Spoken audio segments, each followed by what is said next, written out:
Hey guys and gals, how you doing? I'm super excited, and when I when I say I'm super excited, I always say to me it's a review that I really want to talk about and want to get the word out, and the importance of this type of review blog of this movie I'm be doing.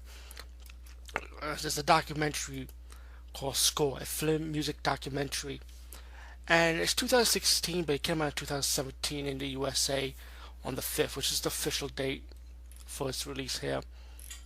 If I'm corrected, I hope I'm right. And what this movie is about the importance of music in movies, like background music. And this movie covers pretty much everything. There's a minor nitpick, but I'll get to that later. Um, the documentary covers about all these popular musicians that you know of in movies and cinema. And trust me, we got names like Hans Zimmer, Danny Elfman, John Williams, even Trent Reznor from Nine Inch Nails. Excuse me. Quincy Jones is in this. Randy Newman, Chunky XL, a slew of iconic, and of course, they even mentioned my number one favorite, Enios Manicon. Manicon. I'm sorry for saying it wrong. I always get his name wrong, but you guys get the picture when I say his name like that. I mean, I'll give you a hint. If you see the movie Good, Bad, and the Ugly, the guy that did the soundtrack for that movie and many movies that he did, trust me, if you know the name, I guarantee you probably see a movie with him, with his background, with his music playing in the background. And I really like this documentary because it covers like a lot of musicians, composers, and they talk about what music means to them in movies, and they you'll see interaction with directors talking to the composer about how they want, what kind of music they feel for this movie, how they feel about it, and they take um like samples of music they know of, like what sounds like. They do their research, buying, like they buy or use old instruments before they time, and they talk about how what kind of old instruments was used during when they use music for movies, and you see a lot of unique instruments. um, there's also like movie reviewers being like movie critics being like Leonard Maltin. He also talks about the importance of music, and it's a lot of stuff going on with this. I really like it, and they also mention a lot of top movies with music that you would recognize, like Superman, for example, Indiana Jones, Jaws, and all types of drama, comedy, horror, of course, thriller, mystery, and they show you how you have the band and how they listen to the composer, how they watch from the window and while watching the movie, what music will be fit, for example. They talk about old technology, like I mentioned, even new technology. A lot of stuff in this wonderful documentary and score. A lot of stuff.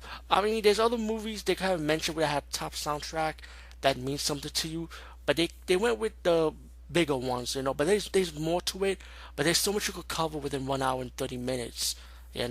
So I guess they wanted to keep it short without going without making it like 2 or 3 hours long. Which is understandable. I mean, 'cause there's a lot of soundtrack that was like my favorite, which is not mentioned in this documentary. But that's not the nitpick. But because I understand. But they went with a lot of top ones, like I just mentioned. Um, I highly recommend it, man. Score, a film music documentary. And now, with that being said, now I understand it's a film music documentary. So, but my little nitpick is this. I hope they do a part two to Score, because there's much more to music in the background, because they mentioned the movie part of it, right? Now, well, let me mention the one. I wish Reza was part of this, because Reza also do music and do background for movies also, and I like to hear the hip hop influence in music movie making also. Excuse me, apologize for that. I'm trying not to blubber too much. So that's my little nitpick. I like to hear the hip hop aspects, even though they kind of mentioned Straight Outta Compton with one of the musicians with the title of what music he works on. But still, I like to hear about the hip hop aspects of it, But they did talk about influence of music like jazz, for example. So that's pretty cool. But still, I wanted the hip hop, the rap part of it. But just like maybe at least 5 minutes of that, that would have been cool.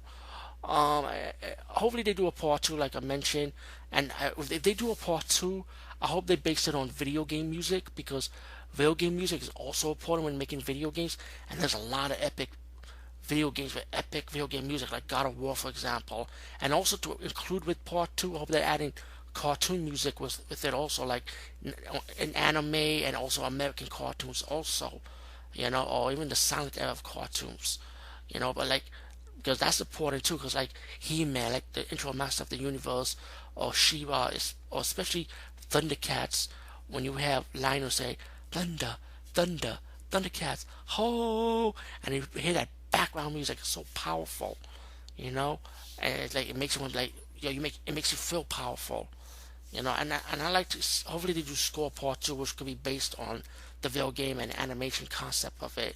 Now they mention animation and score, but that's like CGI animation, like with the musicians that work on the cartoon animation, like Minions and Despicable Me and Smurf.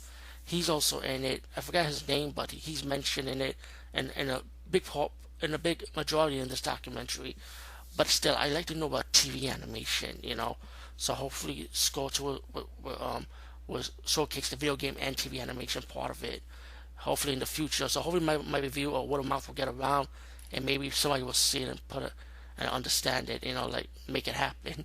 Anyway, Score, a film music documentary. I said definitely check it out. Highly recommend it.